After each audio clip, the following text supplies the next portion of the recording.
Sam Daniel, my colleague, is at one of the vantage positions for this roadshow. Sam, over to you. Prime Minister's roadshow starts. How long is this roadshow going to be? And just give our viewers what is happening around you.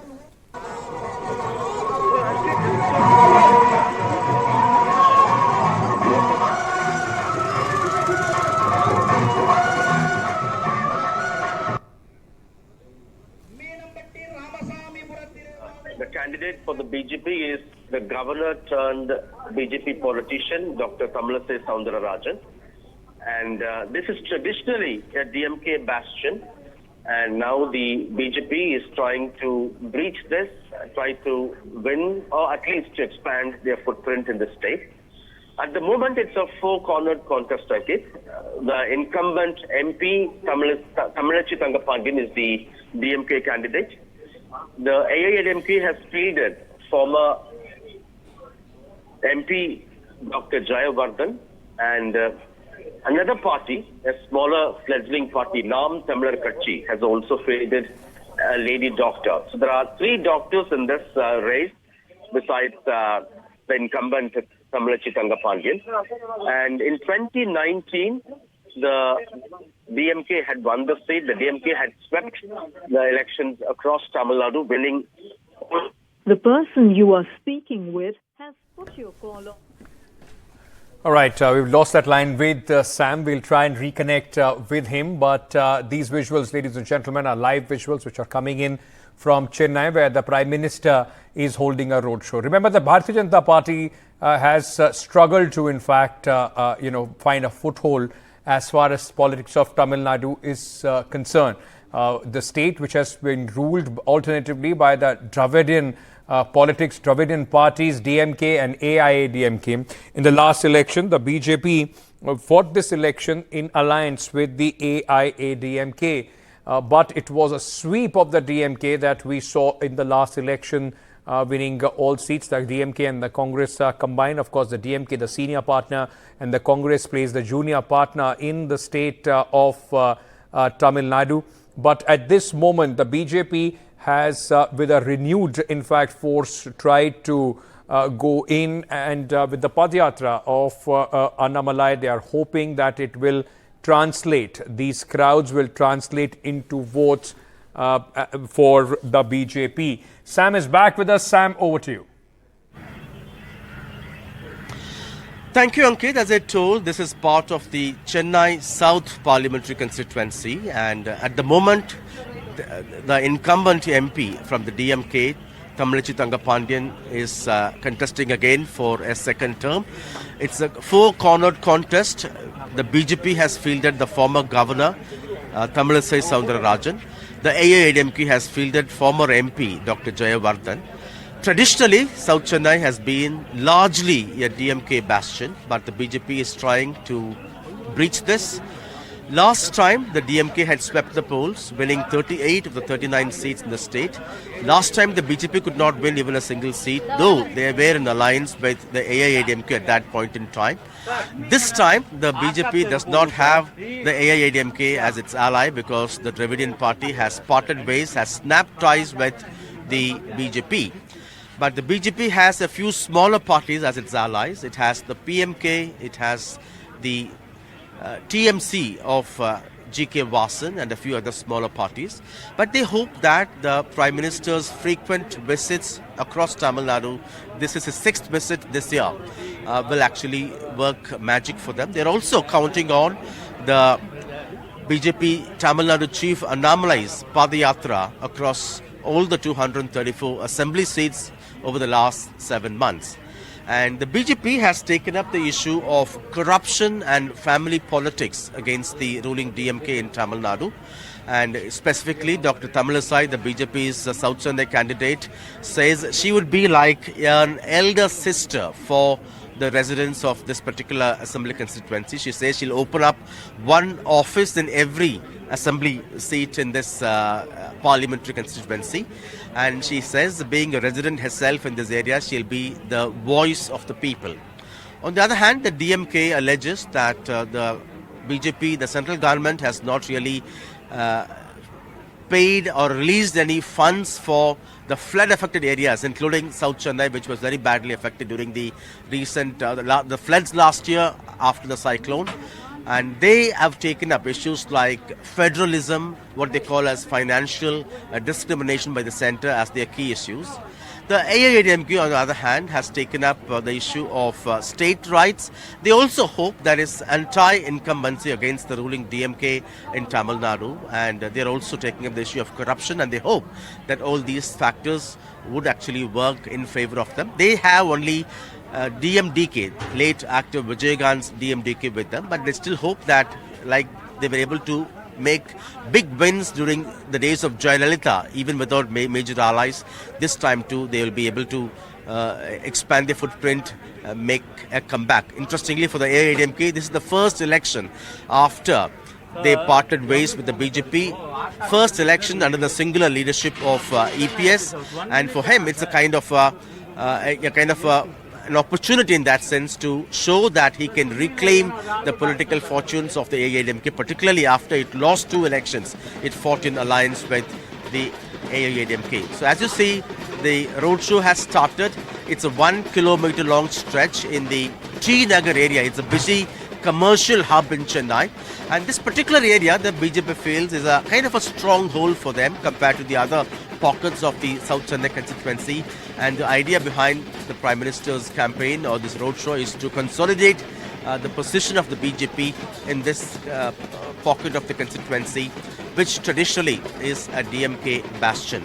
And as I told earlier, the BJP has taken up the issue of family politics, has taken up the issue of corruption against the ruling DMK, and they hope this kind of these campaigns, frequent campaigns by Prime Minister Modi and the recent Padayatra by BJP State Chief Annamalai would help the party to expand their footprint. And the big question, of course, is will the BJP be able to win seats when they don't have a major Dravidian ally with them this time? But many BJP insiders say even if they're able to expand their footprint on their own, this would be a great opportunity for them to establish their vote share in a state where at the moment their vote share is very, very negligible, less than 3%, going by the 2021 assembly elections data. The long-term perspective for the BJP, of course, is to try and expand their footprint, having an eye on the 2026 assembly elections in Tamil Nadu, where already they have like-minded parties together, like the PMK with them, and they hope with the kind of momentum they could achieve this time, it could actually help them to fight a little more to try and win more seats at the assembly level, which at the moment appears to be their primary target than the 2024 Lok Sabha elections. The larger picture, of course, is the southern push by the BJP, the southern push by Prime Minister Modi, who has been visiting frequently to southern states, particularly Tamil Nadu. Many look at it in 2 different ways. Some say it's a very conscious, deliberate, calibrated attempt by the Prime Minister, by the BJP to expand their footprint where they don't have much of presence. Others say it's also a sign of worry for the BJP at the centre, particularly as the India alliance, in some sense, has achieved a reasonable level of coordination in many states. And this is a sign of nervousness. Many say that the BJP is now forced to look southward to make sure they'll be able to win some seats here as well. But we'll have to wait and watch what kind of an impact they make. Will it lead to winning seats, or would it mean only in terms of expanding their footprint, in terms of improving their vote share? This particular constituency, in this particular pocket, the T Nagar area, is not only a shopping hub, it's also a kind of an area where the BJP believes that they have a stronger presence compared to other pockets in Tamil Nadu, and that's why they hope a program, a roadshow like this will help them to mobilize, consolidate their position and increase their percentage in this area. Ankit.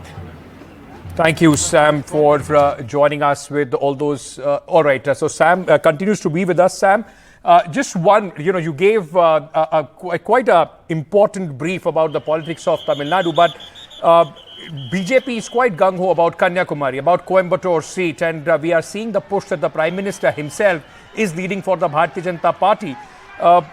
Is there a real chance where the party does feel that Annamalai's Padayatra, along with Prime Minister's personal popularity, can swing any seat for them?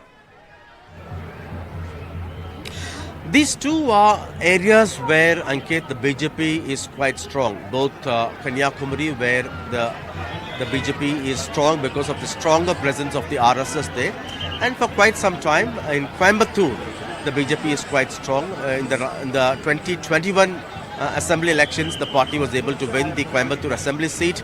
Earlier, the present Jharkhand governor, Radhakrishnan, when he was a politician, he had got elected from Coimbatore again. But during these two situations, they had the AIADMK or the DMK as their ally with them. So it was possible for them to consolidate their strength with the major strength of a Dravidian ally.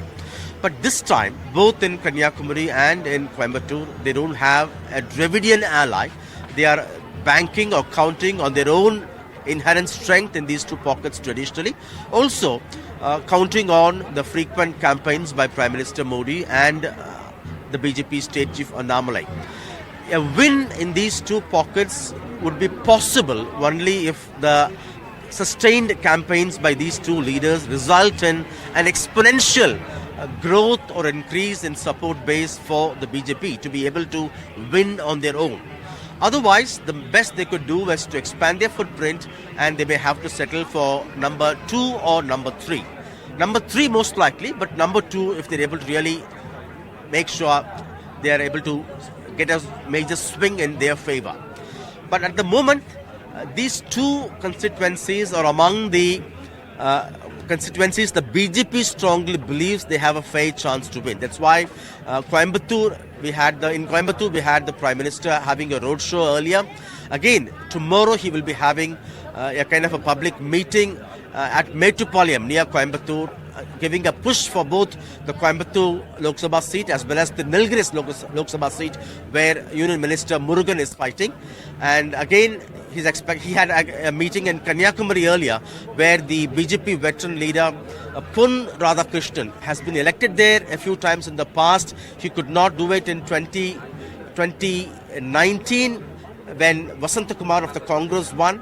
After Vasanta Kumar passed away, he lost again when his son, the incumbent MP Vijay Vasant, had contested. So this time again, for a third time in the recent past, he is going to fight elections there, fighting Vasant Vijay. We'll have to see what kind of a progress the BJP would make there. In Coimbatore, it's the BJP State Chief Annamalai who is fighting. He's quite confident that he's not a media creation, he is not a media hype, but there is, he believes, a kind of a groundswell of support for the BJP, and he's confident and optimistic that he'll be able to really win this particular seat. On the other hand, traditionally, Coimbatore has been a stronghold of the AIADMK, the western part of Tamil Nadu. And there again, you have a strong leader there, Velumani, who doesn't want to let the BJP win, particularly in his bastion. Likewise, in the recent assembly elections, in the last Lok Sabha elections, the ruling DMK had won Coimbatore. And they do not want to lose that either to the AIADMK or to the new entrant BJP there. So both the AIADMK as well as the DMK are struggling hard, fighting hard, having the BJP as a common enemy. So who would ultimately win, we'll have to wait and watch.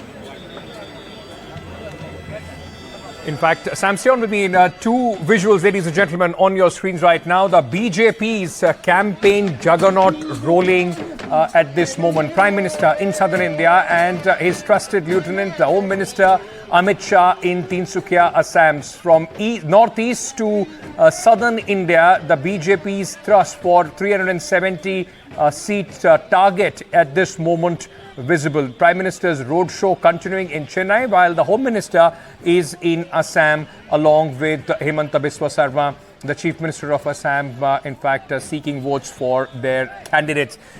This is an important occasion. Sam, let's just, we have spoken at length and ad nauseum about the BJP and their strategy, but just give our viewers a sense of how the opposition is trying to counter this thrust by the Bharatiya Janata Party in Tamil Nadu.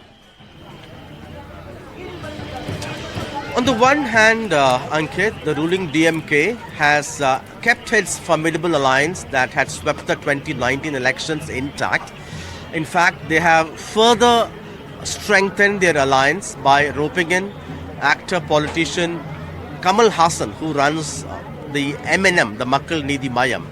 And their leader, Chief Minister M.K. Stalin, has taken up the issue of federalism and what they call as financial discrimination by the centre, taking on the BJP. They have particularly taken up the issue of the allegation that the central government has not released any special additional financial packages to Tamil Nadu's floods affected areas, particularly Chennai and a few southern districts including Tuticorin.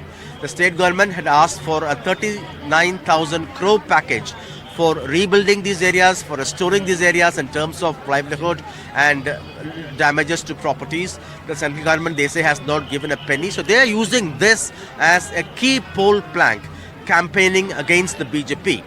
On the other hand, the AIADMK, which very recently had parted ways from the BJP or with the BJP, they have taken up the issue of states' rights, saying that when they were in alliance with the BJP, they had to compromise on certain key issues, and now they would not do that.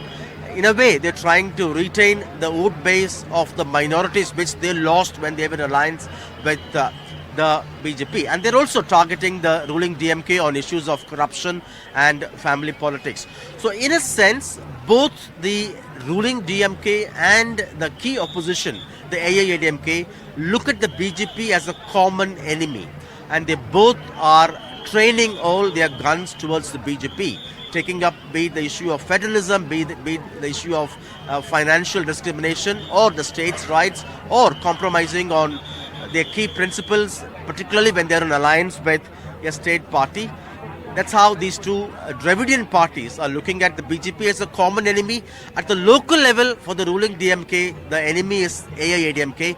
But at an ideological level, they say the BJP is their enemy. And since the prime ministerial candidate is from the BJP, they are targeting more severely on the BJP. But they want to make sure that they don't give any place to the AIADMK as well. On the other hand, for the AIADMK, it's a chance to reclaim the lost political fortunes.